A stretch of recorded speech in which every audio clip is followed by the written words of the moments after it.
پاک سرزمین پارٹی کے چیئرمین سید مصطفیٰ کمال نے نئے سال کا آغاز وزیر اعلیٰ ہاؤس پر احتجاج کرنے کے اعلان کے ساتھ کر دیا۔ ان کا کہنا تھا کہ حکمرانوں کے کانوں میں مظلوموں کی آواز نہیں جا رہی، ظالم حکمرانوں کی آنکھوں اور کانوں پر چربی چڑھ گئی ہے۔ وزیر اعلیٰ سندھ کو اب اس کے ہاؤس پر ہی کھڑے ہو کر کراچی والے غلط گنتی کرنے والوں کو اپنی گنتی بتائیں گے۔ 2 جنوری 2022 کو انقلاب کا اعلان کریں گے۔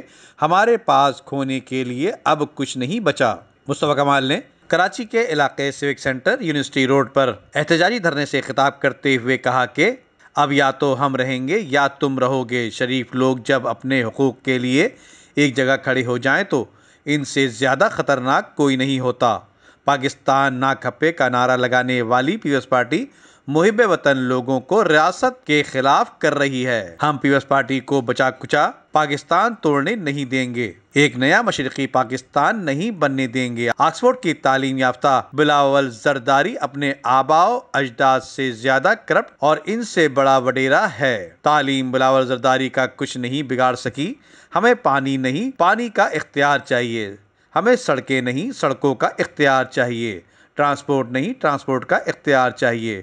بلکہ ہسپتالوں اور تعلیمی ادارے اب حکمرانوں اور پاکستان کے گاؤں گوٹھوں تک محدود نہیں رہنے دیں گے۔ اگر ہماری بات نہیں مانی تو ایک پانی کی لائن پر قبضہ کرنے کے لیے یہاں نسلی فسادات بھی ہو سکتے ہیں۔ جب پیپلز پارٹی کی نام نہاد جمہوریت کو پاکستان میں لات پڑی ہے تو امریکہ برطانیہ جا کر روتے ہیں۔ کیا پیپلز پارٹی والے وہاں بتاتے ہیں کہ سندھ میں وزیر اعلیٰ کچرا اٹھانے کا انچارج ہے، سڑک اور پانی کا انچارج ہے؟ ذرا بتاؤ تو وہ تمہاری جمہوریت تمہارے منہ پر ماریں گے۔ 70 سال سے سندھ کا وزیر اعلیٰ سندھی، بلوچستان کا بلوچ وزیر اعلیٰ ہے، لیکن جب حق دینے کی بات آتی ہے تو کہتے ہیں کہ پنجاب اسٹیبلشمنٹ اور وفاق حق مار رہا ہے۔